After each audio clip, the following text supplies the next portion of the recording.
quando para de chover, então não chove mesmo, né? E a gente teve agora em novembro um período de 20 dias sem chuva, onde pegou o milho em início de floração e aquelas áreas que não são irrigadas, teve uma quebra bem significativa, né?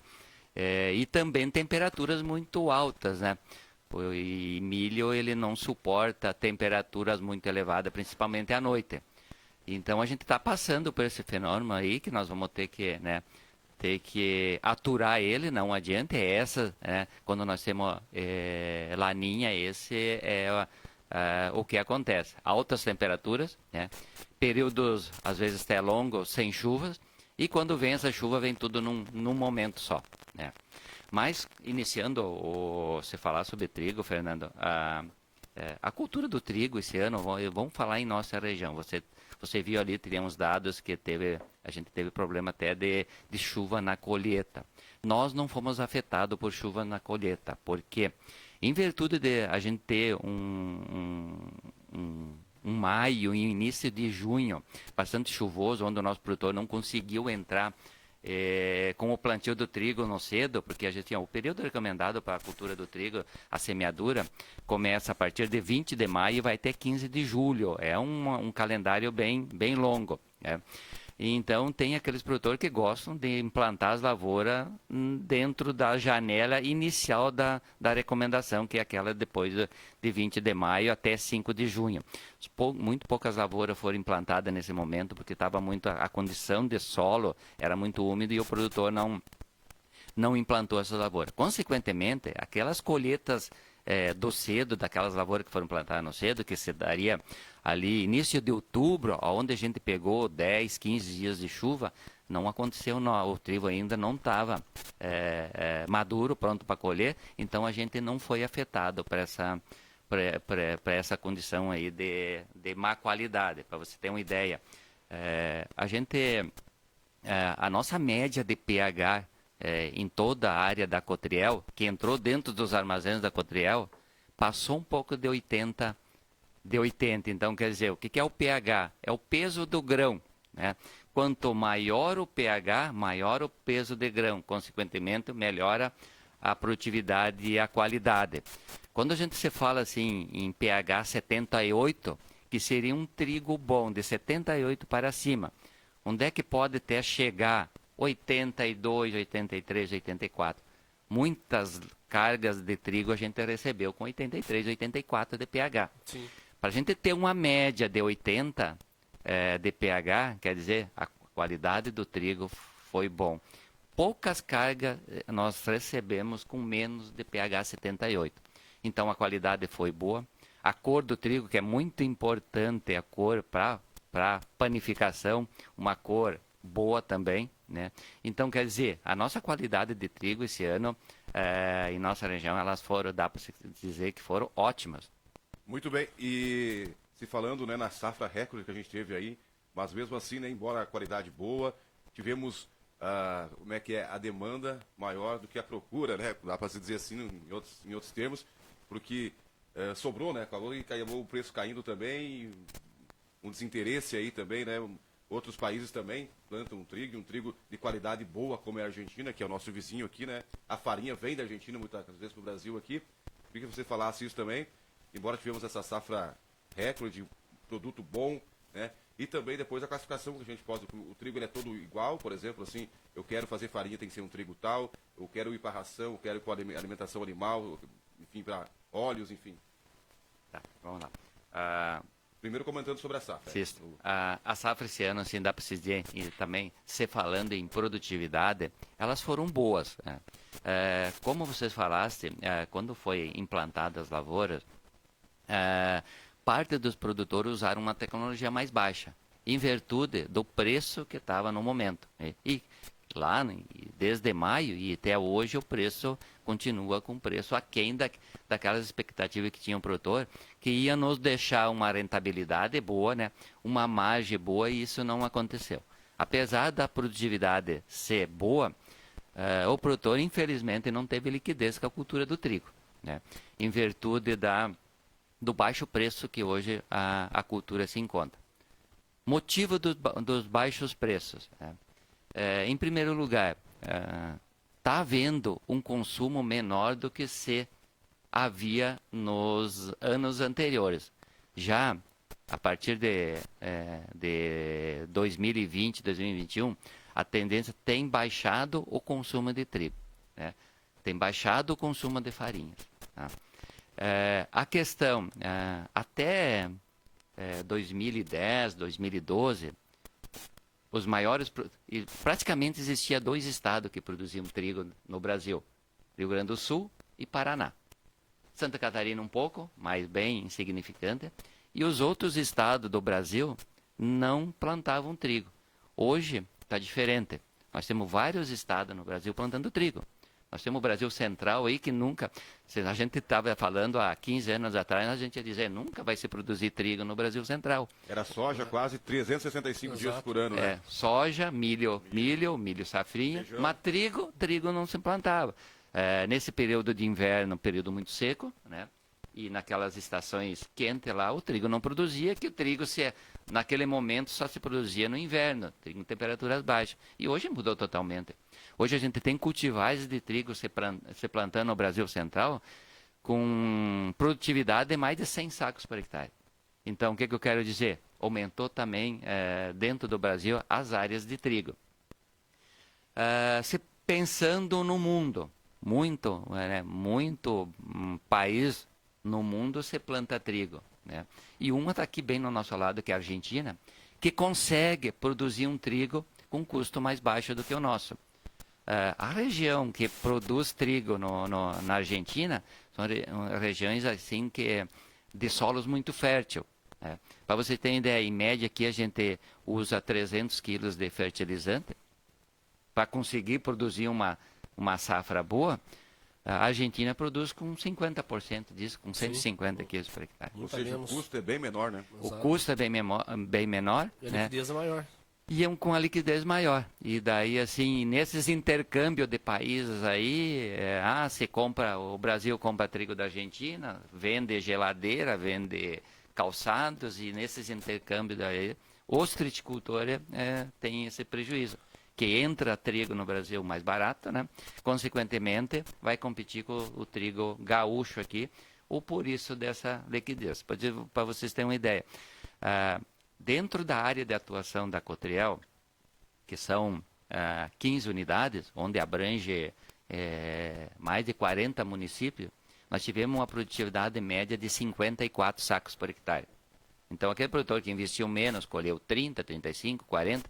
Mas nós tivemos vários produtores produzindo acima de 65 sacos por hectare. Infelizmente, praticamente com muito pouca liquidez. Para esses produtores que investiram na cultura do trigo, tiveram um custo de produção de 50 a 55 sacos por hectare. Sim. Então começa a desestimular muito o nosso triticultor, né? Sim, acaba dando esse impacto.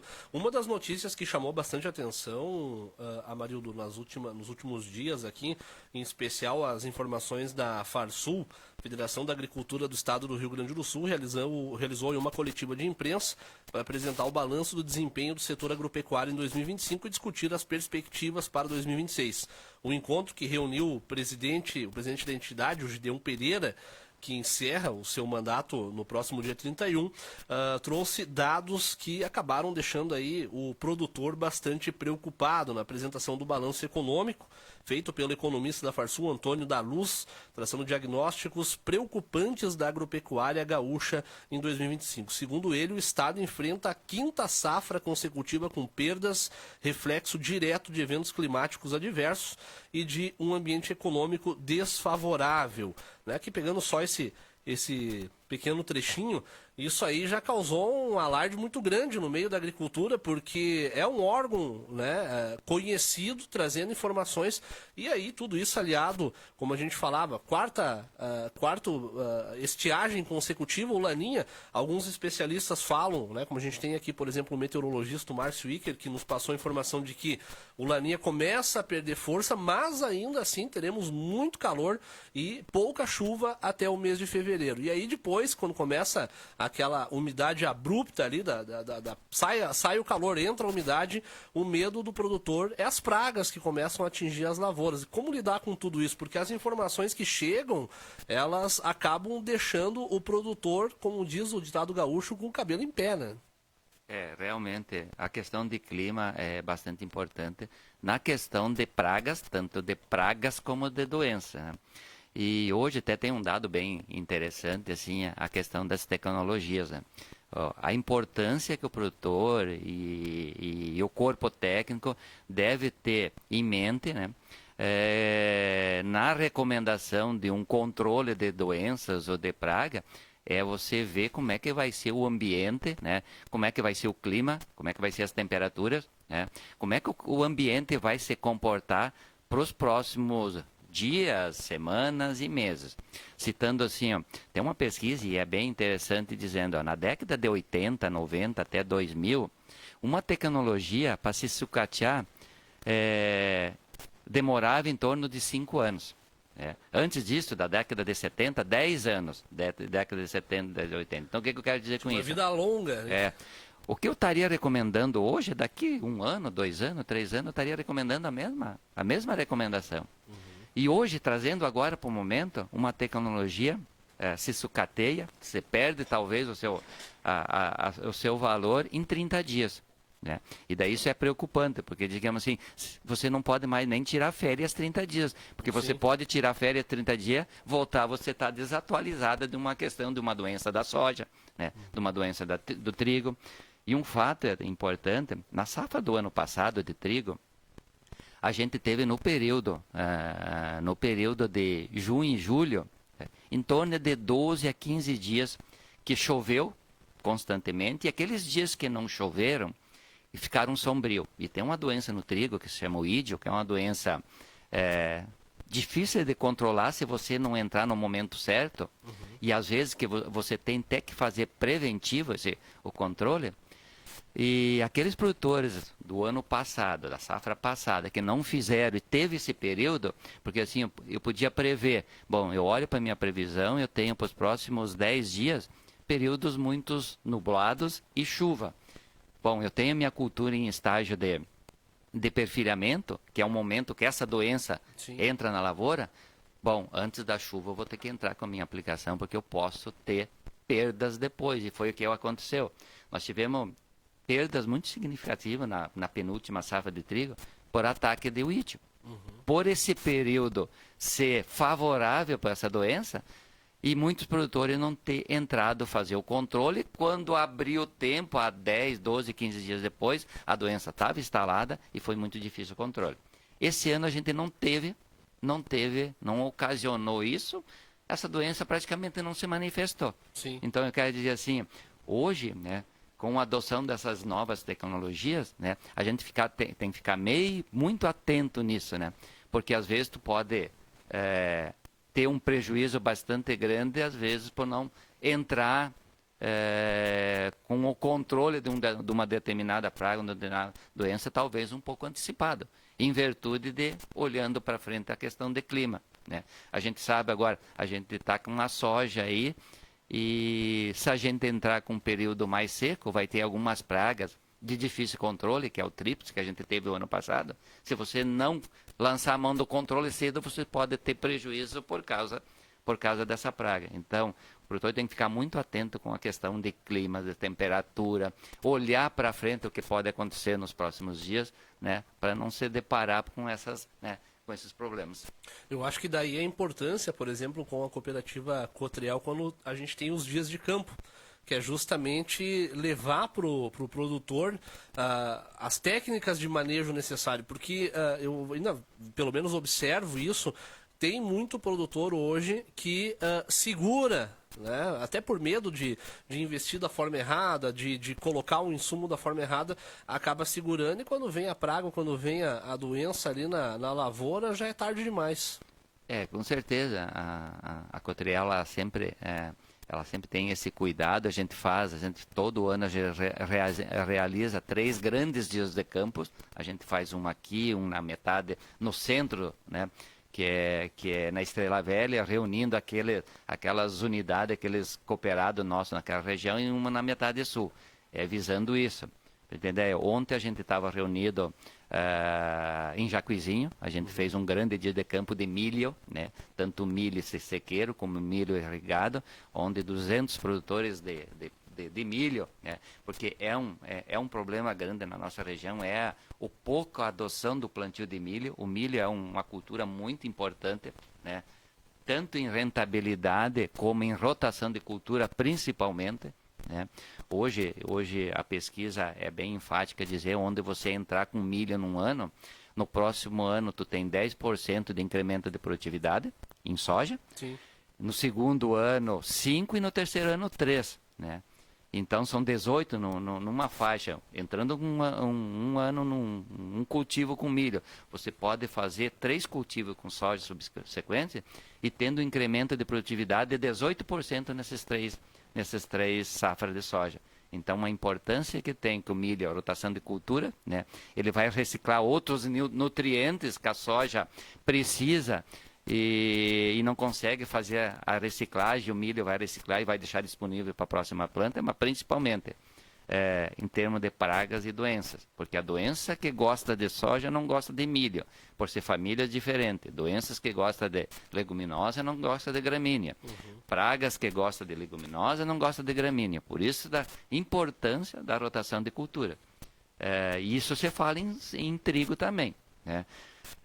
Queira ou não queira, mesmo dentro dessa faixa aí do produtor não ter rentabilidade, ainda o trigo é a principal cultura de inverno, né?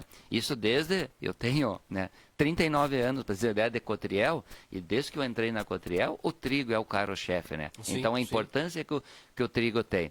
Mas tem outras culturas que são importantes, a canola vinha se arrastando, começou a ganhar corpo. Hoje a gente tem cultivares de canola bem mais tecnificada, com teto produtivo maior. A saca chegando, acho que é R$ 135, né? Enquanto a soja, 125. Isso. E assim, é uma cultura de inverno também que vai aumentar a sua área, né? O trigo vem diminuindo, para ter ideia, vamos falar em trigo do Rio Grande do Sul, nos últimos 5 anos, caiu 500 mil hectares, né? Sim. A gente estava num patamar aí de 1,5 milhão, 1,6 milhão hectares, né? Esse ano bateu aí 1,140 milhão, 1,150 milhão, né? E a canola sempre 50 mil hectares, 100 mil hectares. O penúltimo ano teve uma rentabilidade satisfatória. Esse ano foi plantado em torno de 160, 170 mil hectares, né? E a expectativa para o próximo ano é no patamar de 400 mil hectares. E tem um trabalho da CCGL que é provável que em 2030 a gente tenha 1 milhão de hectares de canola. Sim. E a canola, voltando a falar em rotação, é muito importante para rotacionar trigo. Sim, porque o trigo é uma gramínea. E você pensando, eu não plantar trigo, vou plantar uma aveia, é uma gramínea também. Eu vou plantar um azevém, é uma gramínea também. Eu vou plantar um centeio, é uma gramínea também, e a canola é uma crucífera. Então você quebra o ciclo, né? E sendo tem um trabalho da CGL entre que o ano passado foi plantado canola, e esse ano nessa mesma área é plantado trigo, um incremento de 10 sacos de trigo por hectare. Então a importância de nós procurar, né, culturas alternativas, e hoje a canola, e a Cotriel incentiva a canola, recebe a canola, classifica, seca e depois vende para a indústria. E com cultivares aí saindo fora da parte de óleo de canola para biodiesel. Então a gente vê hoje a canola assim para uma cultura de inverno aí para vir, para ajudar a rentabilidade do produtor do inverno, que está bem, né? Está bem baixa a nossa rentabilidade, né? O produtor se valendo com a rentabilidade da soja, e você bem falou, nos últimos praticamente 5 anos, o produtor não teve rentabilidade com soja também, isso em virtude do clima, né? A gente teve 4 anos de laninha e 1 ano, né, que quebrou a laninha, mas a gente teve chuva na colheita, Exato. impactando muito a produtividade do produtor. Então o produtor está sem rentabilidade, né? E oxalá que esse laninha vai embora e volta aos anos bons de verão, né? Mas daí vem os cuidados que o produtor deve ter com El Niño, que é a cultura de inverno. El Niño quer dizer chuvas no inverno. Excesso, né? E o trigo é uma cultura que sofre muito com chuva em excesso. Por isso que eu digo, o produtor deve, né, pegar a sua área e dividir não só numa cultura, talvez diminuir a área de trigo, mas incrementar uma canola, um centeio, uma aveia, né? Tambo de leite, que horas ela é bem rentável, horas não, que isso não existe culturas e não existe que vai dizer que vai ser sempre as mil maravilhas, né? Exato. Tem seus... A não ser o petróleo, os caras têm um posto de petróleo ali, daí vai, né? Mas, daí vai. quem trabalha no Infelizmente campo, o Brasil sempre nessa tem, não... Né? Hoje, na nossa região aqui, que mais produz trigo seria o que? Cruz Alta? Para ter uma ideia, o espumoso está dentro de uma área que está em altas produtividades de trigo, né? Mas a região que mais produz trigo é a região aqui do Planalto, né? Maior em alta produtividade, por causa de clima. É um clima, né, mais uniforme. Sim. Então, pegando assim, Passo Fundo, Vacaria, Lagoa Vermelha, essas são as áreas de maior tetos produtivos de trigo. E tu vê como é de interessante. trigo e de milho. Sim, também tu vê como é milho. interessante, né? Porque Cruz Alta, até uns anos atrás, tinha o título de capital nacional do trigo. Inclusive, na verdade, o trigo surgiu nessa nossa região, pegando a região de Cruz Alta. Inclusive, quando saiu os primeiros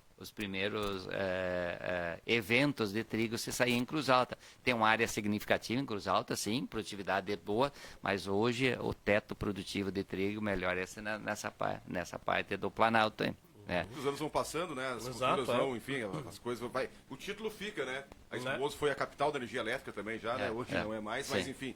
Tem a Fenatrigo, acho que é Juiz, Sarandia ali, né? Fenatrigo é Cruz Alta. Cruz Alta, Cruz Alta. Essa região, Cruz Alta, Até né? inclusive E teve. Juí é Fenasoja. Fenasoja, isso até. Isso. Assim, tem o nome, porque tem um pujante, que é aquela região da agricultura, né? Então, quer dizer, tem uma campanha lá, enfim, com o gado, com o leite, aqui os vales aqui, né, que é suíno, cultura e outros, né? Mas aqui, que nem você falou, né, acho que ali já pega... A cera, uva. Essa região ali que já vai quase perto das Missões ali, né? Isso. Ali é forte a cultura de grãos, né? Soja, tem a Fena Soja e a Fena Trigo de Cruz Alta, tanto que é o que você falou ali, que era produtor, né? Que era a capital nacional do trigo. Isso tem a Fena Trigo, né? Isso aí. E hoje se espalhou, né? E daqui a pouco podemos ficar sem Fena Trigo, sem... Modo dizer, né? Porque o trigo está ficando mais escasso aí, né? O produtor está optando por outras, né? Em virtude disso, E assim, você tinha até, Fernando, comentado a questão de tipo de trigo, de qualidade de trigo. Eu pedi. Fosse você, Rodrigo. Como é que é feito a trigo, divisão ali, a separação? As cultivares de trigo, elas são divididas pelas cultivares em várias classificações. Inclusive, está sendo até, a Farsul tá junto nisso, de mudar um pouco a classificação do trigo. Tem muita classificação. Então, tem trigo brando, trigo melhorador, trigo... pão, né? Tem as classificações de fariname, de trigo mais branco, trigo mais escuro, mas na realidade, assim, um trigo para panificação é um trigo de qualidade de pão ou melhorador e com a coloração branca. Já para biscoitos, bolachas, são trigo brando, né? Que é classificado que são trigo ideais para a fabricação de bolachas, né? E até mesmo ração se usa muito, ração de trigo, nesse trigo, não que melhorador e pão não seja trigo bom para ração, né? Mas hoje é mais fácil produzir um trigo brando, então, vou produzir um trigo para bolachas e para ração, é mais fácil de produzir um trigo brando do que produzir um trigo melhorador, porque precisa um trigo melhorador de muita qualidade. Adubação nitrogenada, aplicação de nitrogênio, a aplicação de fungicida. Tem uma questão, uma doença que se chama giberela, que é uma doença que é causada no momento da floração, ele só vai entrar na cultura do trigo, só vai entrar na cultura se tiver chuva na floração. Tem que ter umidade, né? No mínimo 72 horas de umidade, chuva, durante o momento que está espigando. Se eu tiver esse momento e o produtor não fazer controles preventivos, eu posso ter o problema de giberela, isso vai gerar microtoxina no grão inviabilizando a questão industrial para a panificação. Porque essas micotoxinas, já está comprovada que o ser humano, o animal, ingerindo essa toxina, pode causar câncer de esôfago, principalmente câncer de intestino. No animal, no caso. No animal e no ser humano. Também. No ser humano. Então, por isso que tem hoje, né, uma exportação de trigo para outros países, tem que ter o teste de micotoxina. Inclusive, no início da cultura, você bem falou, aqueles trigo implantado bem no cedo, que pegaram depois, agora em outubro, chuva na maturação, chegou cargas em Rio Grande, no porto de Rio Grande, para exportação, que não passou por micotoxina. Né? Viabilizando. Então vai para a ração, porque para animal é menos problema, mas para o consumo humano, ele... E tu vê Os moinhos, quando a Cotriel vender para um determinado moinho, tem que mandar amostra, eles vão coletar a amostra para ver o teor de toxina. Sim. Então, a importância que o produtor tem e a área técnica tem. Eu tenho meu trigo que está começando a espigar. Eu tenho previsão de chuva, eu tenho que fazer aplicação de fungicidas específicos, que não é qualquer fungicida que controla a giberela, antecipado, para que no momento que 2, 3 dias depois que a chuva vier, eu tenho esse trigo protegido. E aí a importância, porque que a gente vê muitas vezes fiscalização da polícia em relação a agrotóxicos e insumos que vêm de outros países para cá, porque não tem procedência. Pode ser que sejam fabricados por empresas qualificadas, mas e quem que faz esse controle? Outro dia, inclusive, a gente falou aqui sobre uma operação da polícia que teve, em que os galões de agrotóxicos eram vendidos para empresas, o que não poderia ser feito, né, e eram reutilizados. Quer dizer, o agricultor, o produtor rural, hoje, ele vive sobre uma eterna fiscalização, vamos dizer dessa forma, até porque essa questão, né, o que pode ser ingerido pelo animal, pelo ser humano, o que a produção, se não for feita com uma técnica de manejo qualificada e organizada, acredito, acima de tudo organizada, pode acabar tendo aí, né, problemas de saúde, tanto para o animal quanto para o ser humano. Eu acho importante até essa fiscalização, claro, no sentido de que para melhorar, né, para dar um certo... exato. Porque já pensou você, agricultor, né, claro, tem todo um tipo de pessoas, né, mas enfim, você comprar um produto achando que ele vai ser eficiente, né, e no fim das contas...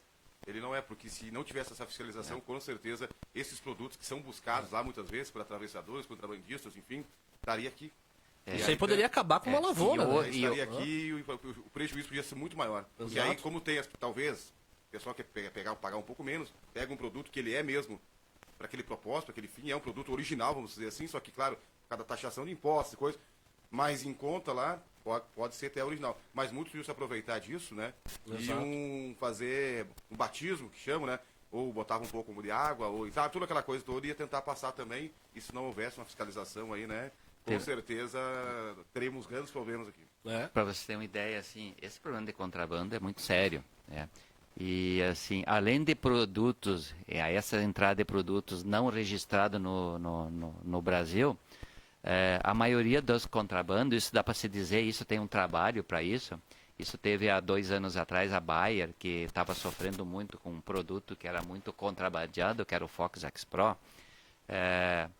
80% das entradas desses produtos eram adulterados, né? Eu até tive o privilégio de fazer uma visita nos laboratórios da Bayer no Rio de Janeiro, onde eles testam, né, todos esses produtos que entram, que é prendido, ou até mesmo com o produtor, eu comprei um produto e agora eu estou meio com dúvida, não sei se esse produto é certificado ou é adulterado, e coleta a amostra e manda para esse laboratório. 80% desse Fox, e citando o Fox, mas outros produtos, era adulterado. Tinha 20% do ativo, 30%, uns não tinham nada, né? E produtos vendidos, comprados por produtores aqui na região, né? A questão de embalagens vazias, a Cotriel, ela tem um posto de recebimento de embalagem vazia, no qual eu sou responsável por esse posto. Olha só. O Rio Grande do Sul tem 42 postos espalhados pelo Rio Grande do Sul, né? Porque a legislação do agrotóxico diz que o fabricante que fabricar um agrotóxico, né, um agrotóxico que requer receituário agronômico, esse fabricante tem que receber as embalagens. Ele vendeu o produto com a embalagem, ele vai, o produtor, devolver a embalagem. Dentro dessa norma, toda empresa que vendeu defensivo tem que recolher as embalagens. Em contrapartida, todo produtor que comprar o defensivo, ele tem que entregar a embalagem de volta dentro de uma norma, que essa embalagem tem que ser descontaminada. O que é essa descontaminação? No momento da aplicação, todo produto, para conseguir um registro, tem que passar para o Ministério da Agricultura, que em 3 lavagens, que chamam de tripla lavagem, esse produto tem que estar todo solto, não pode estar mais dentro da embalagem. Então, o que o produtor tem que fazer? Eu estou usando um determinado produto, eu usei, aquela embalagem tem que botar 3 vezes a água, bota uma vez a água, dá uma mexida, joga para o tanque, segunda, terceira. Todos os produtos têm que estar descontaminados em 3 lavagens. E a questão da armazenagem? Ele deve cortar essa embalagem, né, para que essa embalagem não seja mais usada, e deve entregar para um posto registrado pelo INPEV e a CIAPA, que é o órgão de fiscalização do Estado, né, Sim. que nesse caso seria aqui na Cotriel.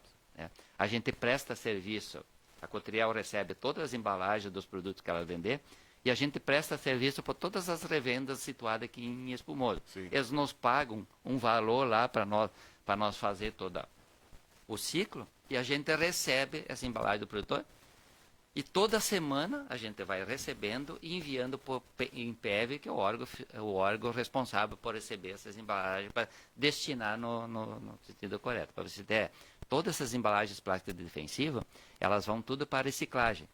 Se você comprar um condutor de energia elétrica, que a gente está vendo aí, Sim. provavelmente parte delas são feitas com embalagens vazias, descontaminada, né, reciclada, e volta. E o que tem acontecido? Né? Tem acontecido que existe malandro dentro do caminho. Sempre tem, né? Que vai comprando essas embalagens, vai comprando as embalagens, às vezes até se dizendo, eu sou mandado lá pela Cotriel, para emprestar, e compra essas embalagens do produtor, ou recolhe e vende para outros fins. Exatamente. A gente até ficou sabendo que assim, a embalagem furada é um valor, né? Porque daí vende para reciclagem, só que quando vende para reciclagem, vai pegar um produto que talvez vai ir ser reciclado para voltar num PET aí, numa coisa assim. Ou se não for furada, outro valor que é provável que vai para uma falsificação. Vai para falsificação, Então, assim, o produtor que está nos ouvindo, devolva nos locais habilitados. Aqui Espumoso é só Cotriel. Aqui Espumoso é só Cotriel. Né? A gente tem calendários de recebimento. Para você ter uma ideia, nós estamos fechando o ano, né, recebendo em torno de 80 mil toneladas de embalagem de defensiva. Né? Olha que importante. Isso aí dá mais de 200 cargas de careta, que toda semana, entre 3 e 4 cargas, sai do nosso posto de embalagem vazias e vai para destino certo, destino correto. Muito bem. Muito bem, perfeito. Conversamos aqui com Amarildo Provence, falando um pouquinho mais sobre o trigo. Amarildo, obrigado por ter vindo aqui no Rumo ao Campo, compartilhado tanta informação, uma verdadeira aula aqui para o nosso produtor rural, também para o nosso ouvinte. E as considerações finais?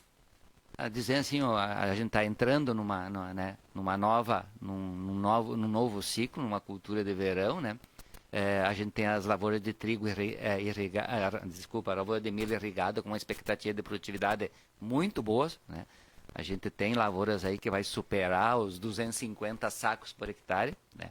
Porque o clima, tirando essa parte da chuva, foi bom para o milho esse ano, né? E aquelas lavouras do sequeiro aí, que foram implantadas ali em setembro, que pegou essa floração, então, que pegou essa falta de chuva, esses 20 dias, no momento da floração, tem quebra significativa. A cultura da soja, 100% praticamente na área de atuação da Cotriel, já estão implantadas, e para quase todas elas germinadas.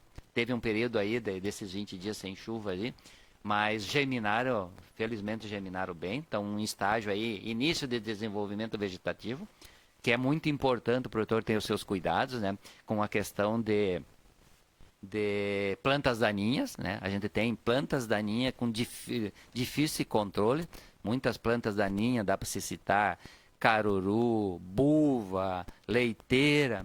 Se o produtor não pegar elas bem jovem, bem pequena, recém-germinada, ele não vai ter um bom controle, e essas ervas daninhas que eu citei aí são muito competitivas na cultura da soja, então tenha cuidado com isso.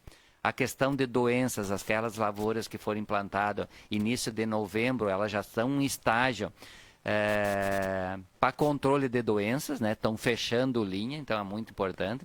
Tem aparecido pragas também, lagartas, alguma coisa de tríplice. Então o produtor tem que ficar atento, né? Nesse momento para frente, aí a gente sabe que vem o Natal, vem o final de ano, às vezes né, o produtor perde um pouco o time, então faça isso antes desses feriados, né? Olhe a sua lavoura junto com o seu técnico, junto com o seu agrônomo, vê se é necessário entrar antes da chuva, né? Que essa semana a gente vai passar por um período, olhando até ontem, dizia que começava a chover nesse domingo, e até o outro domingo, agora aparece a previsão de hoje aí, que amanhã, segunda não chove, mas terça para quarta e quinta volta a chover, né? A gente tem umidade, a gente teve chuvas boas agora na segunda-feira, a cultura não está sofrendo por falta de umidade, né? Então o produtor tenha atento quanto pragas, doenças, invasoras, que vamos ter fé que essa laninha perca a intensidade e volte a chover, e o produtor tenha uma boa safra esse ano, que está precisando muito. Né? Perfeito, tá certo. Tá aqui a entrevista então com Amarildo Provence. Novamente, muito obrigado, Amarildo, pela tua participação. Nós vamos fazendo um rápido intervalo aqui, daqui a pouquinho voltaremos com mais uma entrevista na nossa programação aqui da Rádio Planetário, programa Rumo ao